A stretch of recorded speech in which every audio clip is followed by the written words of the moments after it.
এক গ্রামে ইব্রাহিম নামে এক কিশোর থাকত। তার গ্রামের লোকজন মূর্তি পূজা করত। প্রতি বছর উৎসবে তারা মূর্তির সামনে নাচত, খাবার দিত আর মাথা নত করত। ইব্রাহিমের মন এসব দেখে শান্তি পেত না। সে ভাবত, এই মূর্তি তো পাথরের, এরা কিভাবে আমাদের সাহায্য করবে? সত্যিকারের স্রষ্টা তো একমাত্র আল্লাহ। একদিন গ্রামের উৎসবে সবাই মূর্তির সামনে জড়ো হলো। ইব্রাহিম সাহস করে বলল, তোমরা কেন এই পাথরের মূর্তি পূজা করো?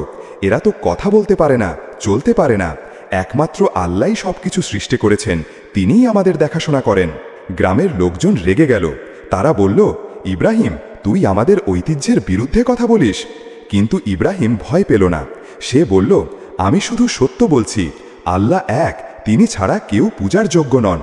সেদিন রাতে ইব্রাহিম মূর্তিগুলো ভেঙে ফেল, শুধু সবচেয়ে বড় মূর্তিটি রেখে তার গলায় কুড়াল ঝুলিয়ে দিল। পরদিন গ্রামবাসী হইচই শুরু করল। তারা ইব্রাহিমকে জিজ্ঞাসা করল, এ কাজ কে করল? ইব্রাহিম শান্তভাবে বলল, ওই বড় মূর্তিটাকে জিজ্ঞাসা করো, তার গলায় তো কুড়াল ঝুলছে। লোকজন বুঝল মূর্তি কিছুই করতে পারে না। ইব্রাহিমের কথা তাদের মনে ধাক্কা দিল। অনেকে ভাবতে শুরু করল, হয়তো ইব্রাহিম ঠিকই বলছে। ধীরে ধীরে কিছু মানুষ আল্লাহর একত্বে বিশ্বাস করতে শুরু করল। ইব্রাহিমের সাহস আর বিশ্বাস গ্রামে তাওহীদের আলো ছড়িয়ে দিল। শিক্ষা: একমাত্র আল্লাহই সত্যিকারের স্রষ্টা, তার কোনো শরিক নেই। আমাদের সব সময় তার ওপর ভরসা করতে হবে।